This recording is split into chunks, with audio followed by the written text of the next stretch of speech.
Selamat hari Minggu untuk kamu yang sedang menunggu sosok janda tato naga bonar koprol. Sekarang kita kembali diperlihatkan dengan Xiao Yan yang pada saat ini bergegas menuju ke inti dari tempat pemakaman 10.000 iblis. Di dalam kegelapan, Xiao Yan pada saat ini bisa merasakan melalui kekuatan spiritualnya bahwa ruang ini tidak terlalu besar. Semua orang juga pada saat ini benar-benar tidak bisa melihat karena pandangan mereka terbatas. Namun meskipun begitu, ketika mata tidak dapat melihat sesuatu, maka telinga akan menjadi sangat sensitif pada saat yang bersamaan. Terlebih lagi pada saat ini ada juga Xia Zhenghui yang memiliki kekuatan spiritual yang bahkan lebih kuat daripada Xiao Yan. Oleh karena itu, dengan adanya dua kekuatan spiritual yang tinggi, tampaknya pada saat ini semua orang tidak terlalu khawatir. Namun di tengah-tengah semua orang yang pada saat ini berjalan, tiba-tiba Chang Sue segera terdiam dan memerintahkan semua orang berhenti. Semua orang seketika bisa mendengar adanya suara yang sangat kecil di sekitar mereka. Xiao Yan juga pada saat ini bertanya kepada Chang Sue apakah yang terjadi. Mendengar hal tersebut, Chang Sue pun segera berteriak agar semua orang bergegas maju. Masih ada beberapa jarak sebelum mereka bisa memasuki zona dari api iblis. Namun pada saat ini mereka benar-benar harus segera melarikan diri dari kepungan cacing bangkai. Mendengar instruksi dari Chang Sue ini, pada akhirnya semua orang pada saat ini segera mengikutinya. Semua orang pada akhirnya melesat di tengah-tengah kegelapan dengan kecepatan yang lebih cepat. Seiring dengan suara hembusan angin, banyak cacing bangkai yang pada saat ini dapat dirasakan di sekitar semua orang. Secara refleks kelompok Xiao Yan pada saat ini bersiap dengan mengangkat senjata masing-masing. Mereka pada saat ini mulai menyerang cacing bangkai yang pada saat ini menghalangi dan bergegas ke arah mereka. Jumlah dari makhluk-makhluk ini juga benar-benar sangat banyak. Xiao Yan juga pada saat ini berhasil menghancurkan beberapa di antara mereka. Cacing-cacing bangkai ini langsung meledak menjadi plasma di bawah sabetan pedang Xiao Yan. Xiao Yan pada akhirnya seketika menyadari bahwa cairan plasma ini juga sangat korosif. Jika hal tersebut jatuh ke tubuh, maka itu akan membakar kulit secara gila-gilaan. Xiao Yan juga langsung mengerti apa yang dimaksudkan bahaya oleh Chang Sue pada saat sebelumnya. Di sisi lain, Chang Sue juga pada saat ini segera berteriak kepada semua orang. Chang Sue berkata bahwa mereka harus dengan cepat pergi dan mencoba untuk tidak membunuh makhluk-makhluk ini. Begitu makhluk-makhluk ini menghirup terlalu banyak darah dari sejenisnya, mereka akan kehilangan akal dan berubah menjadi boneka zombie. Mendengar hal tersebut, Xiao Yan pun seketika memimpin Ding Yue dan Xia Zhenghui untuk kembali bergegas. Xiao Yan pada saat ini tidak lagi menebas banyak cacing di hadapannya. Xiao Yan hanya menggunakan manuver yang sangat ciamik untuk bisa meloloskan diri dari para monster cacing bangkai. Bersamaan dengan hal tersebut, Xiao Yan bisa melihat adanya cahaya samar ungu kemerahan di kejauhan. Xiao Yan tidak terlalu memperhatikan lingkungan di sekitar dan Xiao Yan pada saat ini terus bergegas. Xiao Yan pada akhirnya berhasil lolos dari cacing bangkai, tetapi Chang Sue dan yang lainnya pada saat ini masih di belakang. Xiao Yan pun menoleh ke arah kelompok mereka yang pada saat ini tertahan. Xiao Yan berpikir bahwa cacing-cacing bangkai ini tidak akan bisa menghentikan pergerakan dari Dogat Bintang 4. Xiao Yan pun menyipitkan matanya dan pada saat ini memiliki perasaan negatif di dalam hatinya. Xiao Yan pada akhirnya segera bertanya mungkinkah mereka menggunakan hal ini untuk menyingkirkan kelompok Xiao Yan. Xia Zhenghui pun segera bertanya kepada Xiao Yan mungkinkah keempat orang ini memiliki niat jahat. Xiao Yan pun menghela nafas dan Xiao Yan pada saat ini segera duduk bersila sambil sedikit merenung. Setelah itu Xiao Yan pun segera berkata bahwa dirinya belum bisa memastikannya, namun sepertinya hal itu bukanlah sesuatu yang tidak mungkin. Sebaiknya mereka pada saat ini beristirahat di sini terlebih dahulu. Jika mereka tidak muncul setelah beberapa saat, maka mereka terpaksa hanya bisa bergerak maju. Xia Zhenghui dan Ding Yue pada saat ini mengangguk mendengar apa yang baru saja diinstruksikan oleh Xiao Yan. Sementara itu Xiao Yan pada saat ini masih duduk bersila. Pertempuran pada saat sebelumnya benar-benar sangat melelahkan bagi Xiao Yan. Selain itu, setelah memasuki tempat rahasia 10.000 iblis, Xiao Yan San tidak memiliki kesempatan untuk memulihkan diri. Xiao Yan pun memutuskan memanfaatkan waktu untuk melakukan pemulihan. Xiao Yan pada saat ini mengeluarkan 100 juta pil origin Qi dan menumpuknya di hadapannya. Api Xiao Yan seketika langsung menyelimutinya dan pada saat ini Xiao Yan berniat untuk mengubah pil ini menjadi energi. Dengan kemampuan alkemis Xiao Yan, proses penyempurnaan ini benar-benar bukanlah sebuah permasalahan. Xiao Yan pada akhirnya tanpa buang-buang waktu lagi segera melonjakkan api surgawi dan menyerap energi yang berada di sekitar. Ding Yue dan Xia Zhenghui pada saat ini segera mengetahui bahwa Xiao Yan sedang berlatih, oleh karena itu mereka menjadi semakin waspada dan berinisiatif untuk melindungi Xiao Yan. Meskipun kekuatan mereka mungkin tidak mampu menangani bahaya yang datang, tetapi mereka pada saat ini benar-benar sama sekali tidak takut. Sementara itu Xiao Yan pada saat ini masih memejamkan matanya dan terus-menerus menyerap energi. Secara bertahap Xiao Yan juga benar-benar telah kembali ke kondisi puncaknya. Selain itu lautan bintang di tubuh Xiao Yan juga pada saat ini telah meroket menjadi 400.000.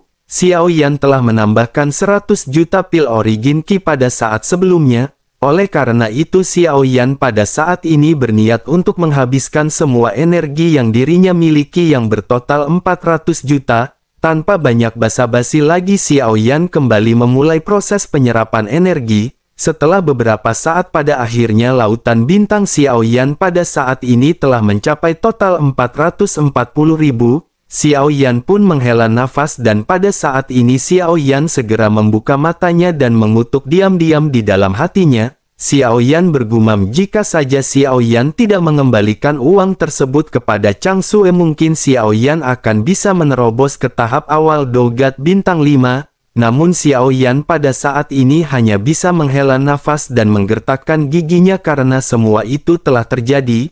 Bersamaan dengan Xiao Yan yang selesai berlatih pada saat ini, Ding Yue segera bertanya kepada Xiao Yan. Ding Yue bertanya apakah mereka pada saat ini benar-benar tidak muncul. Mendengar apa yang dikatakan oleh Ding Yue pada saat ini Xiao Yan pun sedikit merenung. Setelah beberapa saat Xiao Yan pun segera berkata bahwa jika tebakannya benar seharusnya cacing bangkai ini pasti sangat takut dengan api iblis. Namun untuk memastikannya Xiao Yan pada saat ini benar-benar harus melesatkan api iblis ke arah mereka. Xiao Yan pun segera tanpa basa-basi melepaskan api iblis ke arah kerumunan dari cacing bangkai. Tebakan Xiao Yan pada saat sebelumnya memang benar karena begitu Xiao Yan melesatkan api iblis, para cacing bangkai yang berkerumun pada saat ini menjauhi cahaya dari api iblis. Xiao Yan pada akhirnya hanya bisa menggertakkan giginya dan Xiao Yan pada saat ini tidak ingin pergi mencari Chang Sue dan yang lainnya. Xiao Yan pada saat ini memutuskan untuk terus melangkah maju ke bagian terdalam. Semakin Xiao Yan masuk ke kedalaman, pada saat ini Xiao Yan menemukan banyak tulang belulang dan mayat yang berserakan. Xiao Yan pada akhirnya bergumam bahwa dirinya tidak tahu apakah mayat-mayat di sini mati karena memperebutkan sumber daya atau apakah ada hal lain yang membunuh mereka. Mendengar apa yang dikatakan oleh Xiao Yan, Xia Zhenghui pada saat ini segera mengalihkan topik pembicaraan.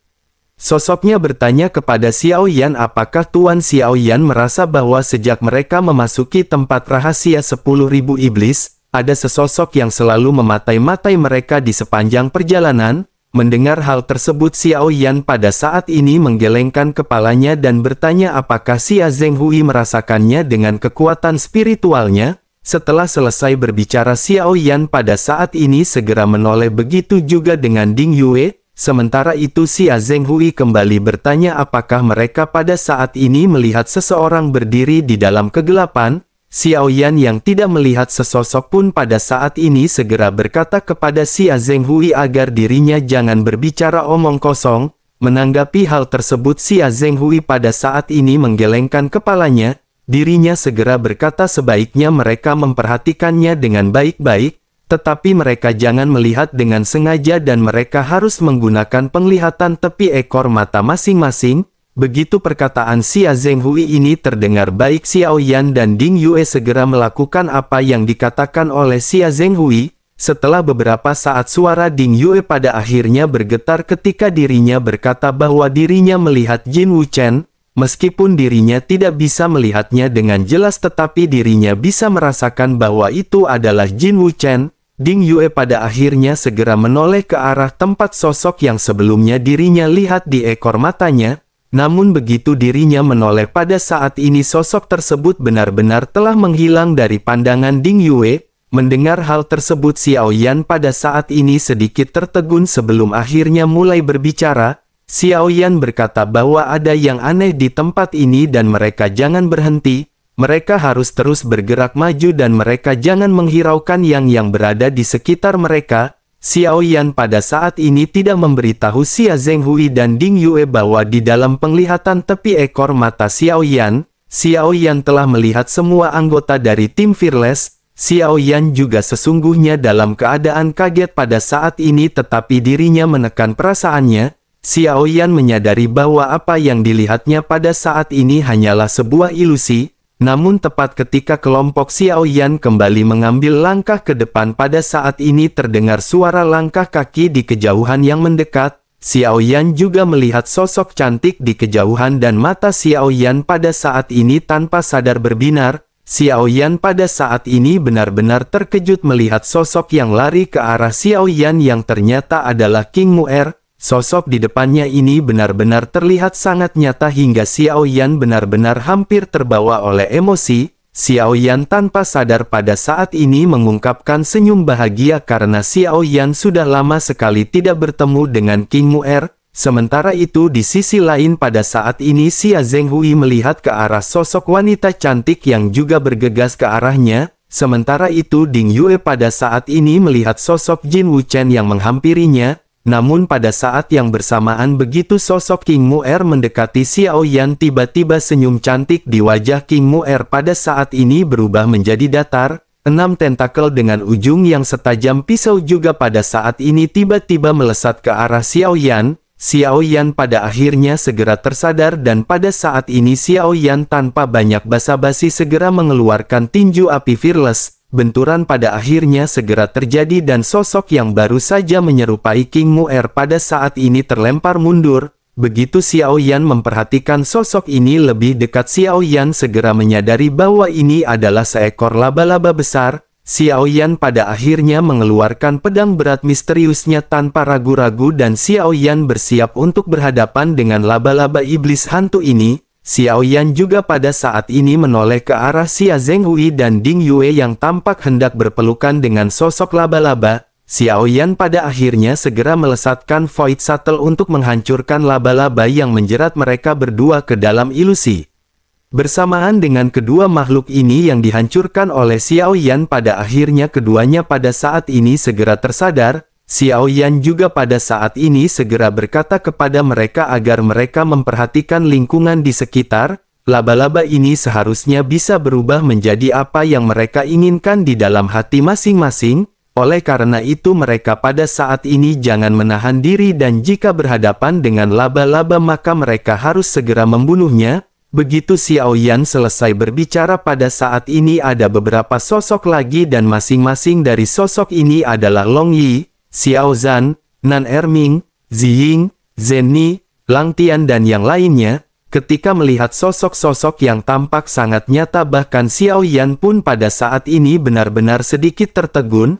Namun Xiao Yan segera menekan perasaannya ini dan Xiao Yan segera menghancurkan banyak laba-laba. Seiring dengan berjalannya waktu pada saat ini laba-laba pun terus berdatangan dan Xiao Yan segera berteriak kepada Xia Zhenghui dan Ding Yue. Xiao Yan berkata bahwa mereka tidak bisa menunda lebih lama lagi, mereka harus bergerak maju sambil terus menghabisi banyak monster laba-laba ini. Ding Yue dan Xia Zhenghui pun mengangguk dan pada saat ini mereka segera menjalankan tugas yang disebutkan oleh Xiao Yan. Xiao Yan juga pada saat ini tanpa ragu-ragu segera mengulurkan pedang berat misteriusnya dengan api dan guntur yang berkecamuk. Bersamaan dengan hal tersebut pada saat ini sosok Chang Sui juga melintas di depan Xiao Yan. Xiao Yan juga pada saat ini terkejut tetapi Xiao Yan tidak ragu-ragu dan Xiao Yan langsung menyerang ke arah Chang Sui.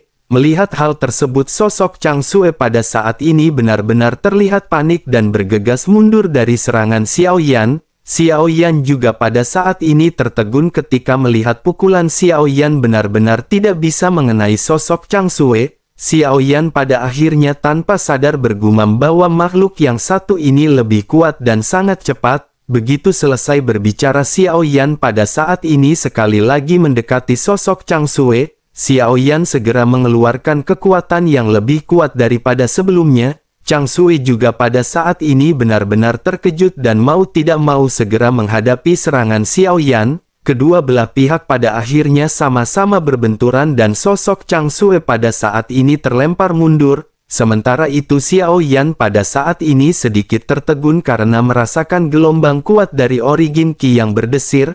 Ekspresi Xiao Yan juga pada saat ini kembali dipenuhi dengan keterkejutan.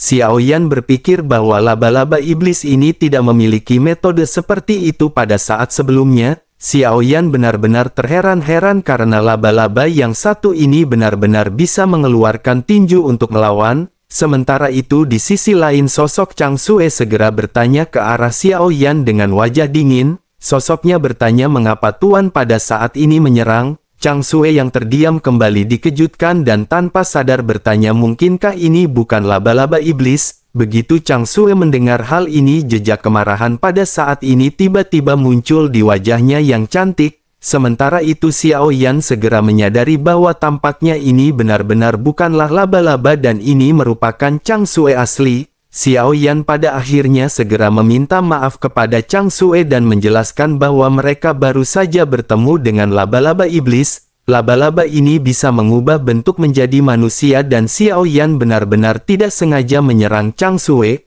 Apa yang dikatakan oleh Xiao Yan ini Chang Sue pada saat ini sedikit terkejut.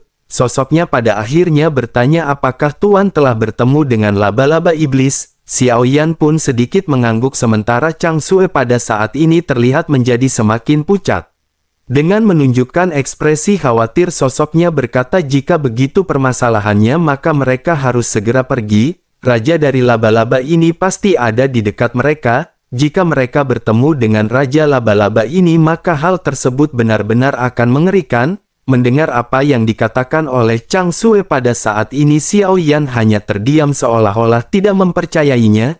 Chang Sue juga pada saat ini sedikit bingung melihat sosok Xiao Yan yang tidak bergerak. Chang Sue pada akhirnya segera bertanya apakah Tuan tidak percaya kepada Chang Sue. Menanggapi hal tersebut Xiao Yan pun segera bertanya bagaimana Chang Sue menjelaskan mengenai cacing bangkai. Bagaimana Chang Sue menjelaskan mengenai mereka yang pergi meninggalkan kelompok Xiao Yan. Chang Sue tampak gelisah dan pada saat ini dirinya segera berkata bahwa situasinya benar-benar telah menjadi kacau. Semua orang telah tersesat dan pada saat ini Chang Sue baru menemukan Tuan Xiao Yan. Mendengar hal tersebut Xiao Yan pada saat ini sedikit menyipit matanya dan Xiao Yan terlalu malas untuk berbicara omong kosong. Xiao Yan lanjut berkata bahwa menurut Xiao Yan monster cacing bangkai itu tidak mungkin tertarik kepada api, sebaliknya mereka sangat takut terhadap api terutama api iblis. Xiao Yan pada saat ini benar-benar ingin tahu mengapa Chang Sue berbohong kepada Xiao Yan pada saat itu. Mendengar hal tersebut wajah Chang Sue pun tiba-tiba membeku. Jeda ini sudah sangat cukup membuktikan bahwa Chang Sue benar-benar telah berbohong kepada Xiao Yan. Chang Sue pada akhirnya segera berbicara dengan ekspresi ketakutan yang tidak pernah terlihat di wajahnya yang cantik sebelumnya. Dirinya berkata bahwa dirinya mengakui dirinya tidak mengatakan yang sebenarnya kepada Tuan Xiao Yan. Tetapi Tuan jangan khawatir karena niat awalnya tidak untuk menyakiti Tuan. Hanya saja dirinya benar-benar takut. Ding Yue pun terdiam sementara Xiao Yan pada saat ini sedikit bingung dan bertanya takut apa. Chang Sue pun segera lanjut menjelaskan bahwa selain dari monster cacing bangkai ini ada banyak orang dan monster di sini.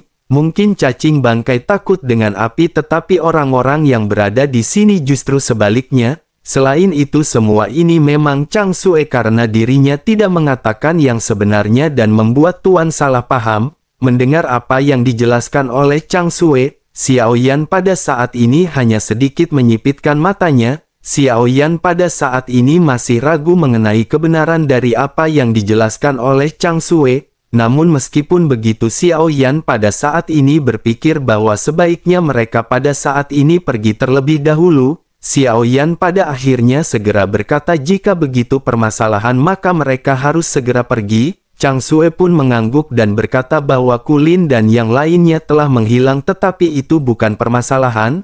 Mereka semua memiliki peta dan cacing bangkai tidak akan bisa menahan mereka. Dengan begitu maka mereka akan segera bertemu lagi di kedalaman dari kegelapan. Xiao Yan pun hanya menganggukkan kelapanya mendengar apa yang baru saja dijelaskan oleh Chang Sue. Mereka pun bersiap untuk berangkat tetapi pada saat yang bersamaan tiba-tiba seluruh tempat rahasia 10.000 iblis sedikit bergetar. Suara gemuruh juga terdengar dari belakang dan mata Chang Sue tiba-tiba menunjukkan sedikit keterkejutan. Chang Sue pada saat ini segera berkata mungkinkah pembatasan segel telah dibuka? Xiao Yan pun sedikit menyipitkan matanya mendengar apa yang bersaja diucapkan oleh Chang Sue. Hal ini pasti akan berkaitan dengan sosok yang mulia surga keempat yang sebelumnya dilawan oleh Xiao Yan.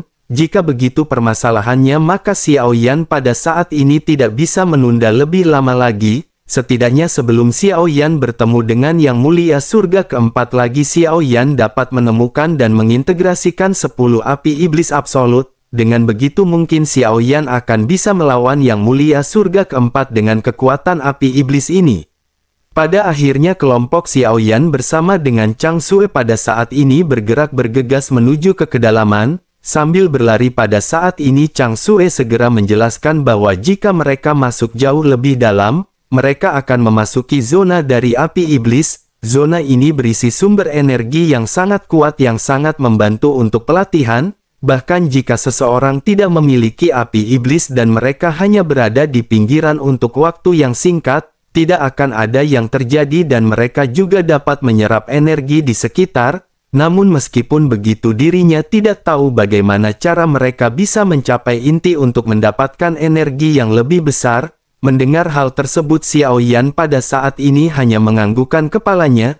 Kelompok Xiao Yan pun terus berjalan dan semakin mereka memasuki kedalaman, Xiao Yan bisa merasakan bahwa pada saat ini origin Qi berangsur-angsur menjadi lebih kaya. Selain itu begitu mereka memasuki ke bagian terdalam mereka juga bisa mendengar suara aneh yang sangat berirama. Suara ini terdengar seperti suara jantung tetapi jedak jarak dari suara ini sangat lambat. Xiao Yan segera menyadari tampaknya degup jantung ini berasal dari sosok leluhur yang bernama Dentu. Sosok ini adalah sosok makhluk abadi yang dikatakan telah mati di tempat ini. Namun Xiao Yan pada saat ini berpikir bagaimana mungkin seorang makhluk abadi bisa mati, terkecuali dirinya terbunuh dalam pertempuran akan sangat sulit untuk menghabisi sosok makhluk keabadian. Bahkan dikatakan bahwa tidak ada cara untuk membunuh sosok keabadian tanpa metode khusus. Inilah hal yang menjadi kekuatan absolut dari seorang makhluk keabadian. Selama masih ada sinar jiwa yang tersisa sosok keabadian akan dapat kembali ke puncaknya dengan kecepatan yang sangat cepat. Xiao Yan pada saat ini benar-benar dipenuhi dengan keterkejutan dan Xiao Yan pada saat ini berpikir mungkinkah makhluk keabadian yang bernama Dentu ini masih hidup. Namun jika benar dikatakan bahwa dirinya sudah mati puluhan juta tahun yang lalu mengapa pada saat ini masih ada detak jantung yang bisa dirasakan oleh Xiao Yan? Bersamaan dengan Xiao Yan yang pada saat ini memikirkan mengenai hal tersebut pada saat ini Chang Sue segera memberitahu Xiao Yan. Chang Sue berkata kepada Xiao Yan bahwa itu adalah kelompok Kulin. Xiao Yan pun menatap ke arah kejauhan dan pada saat ini menyadari ada 3 sosok yang sedang berhadapan dengan belasan orang. Xiao Yan pun segera memfokuskan matanya kepada sosok-sosok yang pada saat ini menyerang Kulin dan yang lainnya. Belasan sosok ini mengenakan jubah yang terlihat kampang camping dan mereka benar-benar berhasil memukuli Kulin hingga mundur. Di sisi lain Chang Sue pada saat ini segera berkata dengan sungguh-sungguh kepada Xiao Yan. Chang Sue menjelaskan sepertinya mereka seharusnya bertemu dengan para boneka iblis, oleh karena itu mereka harus dibantu dan jika tidak maka mereka pasti akan mati. Mendengar hal tersebut Xiao Yan ragu-ragu sejenak sebelum akhirnya mulai lanjut berbicara. Xiao Yan berkata bagaimana caranya mereka bisa jauh melampaui Xiao Yan padahal mereka pada saat itu tertahan di belakang. Chang Sue pun menjelaskan dengan tergesa-gesa bahwa mereka mungkin datang langsung ke sini setelah menerobos cacing bangkai. Tampaknya mereka tidak diblokir selama proses perjalanan dan hal tersebut terlihat wajar. Xiao Yan hanya mengangguk mendengar apa yang pada saat ini dijelaskan oleh sosok dari Chang Sue, tetapi Xiao Yan pada saat ini masih belum mengambil tindakan sama sekali. Sementara itu di sisi lain di tengah-tengah pusat pertempuran Duan Zuo pada saat ini berbisik kepada dua orang lainnya. Dirinya berkata sungguh sangat sial mereka pada saat ini sepertinya benar-benar harus mundur. Jumlah orang-orang ini terlalu banyak dan akan sangat sulit bagi mereka untuk menghabisinya. Keduanya pun menganggukkan kepalanya tetapi pada saat ini mereka masih belum menemukan celah untuk melarikan diri. Sementara itu di sisi lain pemimpin dari belasan sosok ini pada akhirnya segera berbicara. Sosoknya berkata apakah mereka pada saat ini ingin pergi? Mereka sudah datang dan mengapa mereka harus terus pergi? Jika kelompok ini pergi maka siapakah yang akan menggantikan posisi dari para zombie di sini? Melihat sosok pemimpin yang berbicara Xiao Yan di kejauhan pada saat ini benar-benar terkejut. Xiao Yan mengangkat alisnya dan kekuatan spiritual Xiao Yan pada saat ini seketika menyebar. Xiao Yan seketika bisa merasakan bahwa 6 orang dari sosok tersebut merupakan Dogat Bintang 4. Sementara itu belasan di antaranya merupakan Dogat Bintang 3 dan Dogat Bintang 2. Kekuatan seperti ini benar-benar dapat dikatakan sudah cukup kuat di kalangan dunia monster. Xiao Yan pada akhirnya bertanya kepada Chang Sue bukankah Chang Sue berkata bahwa mereka adalah boneka iblis? Xiao Yan benar-benar belum pernah melihat ada boneka iblis yang bisa berbicara dan kecerdasannya sepertinya tidak ada bedanya dengan manusia. Mendengar hal tersebut Chang Sue pun menyipitkan matanya dan terus-menerus memandangi sosok yang baru saja berbicara. Tiba-tiba mata Chang Sue pun menyusut karena setiap sosok yang dirinya perhatikan benar-benar terlalu familiar. Chang Sue pada akhirnya tanpa sadar bergumam bahwa sebenarnya ini adalah leluhur dari rusa iblis. Chang Sue seketika mengingat bahwa tokoh-tokoh ini sering berkunjung ke rumah lelang. Mereka memiliki hubungan yang sangat baik dengan ayah dari Chang Sue. Mereka sering menjadi tamu dan Chang Sue juga sering membuatkan teh untuk mereka. Sosok-sosok ini juga termasuk sosok-sosok terkuat yang berada di dunia 10.000 iblis. Chang Sue pada saat ini benar-benar terkejut di dalam hatinya.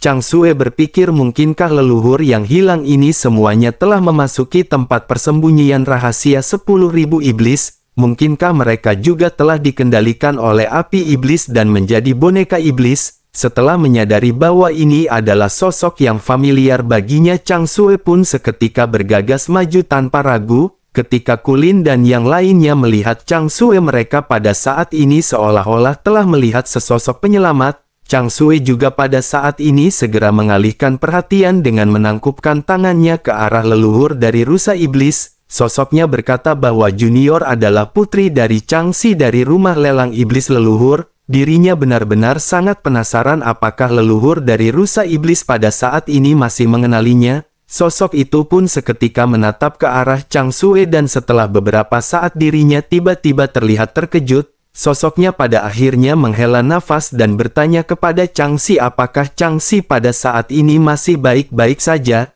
Chang Sue seketika merasa bahagia di dalam hatinya. Jika leluhur rusa iblis membantu mereka mungkin akan bisa bekerja sama menghadapi yang mulia surga keempat. Dengan mereka yang bergabung tentu saja mereka benar-benar akan dapat terhindar dari banyak permasalahan. Chang Sue pada akhirnya tersenyum dan pada saat ini segera berkata bahwa ayahnya baik-baik saja. Sudah lama sekali tidak ada kabar dan leluhur rusa iblis dan ayahnya benar-benar sangat mengkhawatirkannya. Leluhur rusa iblis pun seketika tertawa sebelum akhirnya kembali berbicara kepada Chang Sue. Sosoknya berkata bahwa Chang Si menjalani kehidupan yang sangat bahagia dan tanpa beban. Oleh karena itu bagaimana mungkin dirinya bisa tahu apa yang pada saat ini telah dialami oleh mereka? Setelah selesai berbicara ekspresi dari sosok tersebut pada saat ini terlihat sedikit berubah. Sosoknya lanjut berkata bahwa kebetulan jika dirinya berhasil menangkap beberapa dosian lagi, Raja Api Iblis pasti akan memberikan hadiah kepada mereka, atau mungkin Raja Api Iblis akan memberikan kebebasan kepada mereka. Terlebih lagi jika dirinya menghadiahi sesosok dogat, tentu saja dirinya akan bahagia. Mendengar hal tersebut, Chang Sue segera menyadari bahwa adanya sesuatu yang tidak beres. Chang Sue pun memerintahkan Kulin dan yang lainnya untuk segera bergegas melarikan diri. Mereka pun mengangguk, tetapi sebelum mereka sempat untuk mengambil tindakan, pada saat ini beberapa sosok telah berdiri untuk menutupi jalur pelarian mereka karena belum bayar hutang.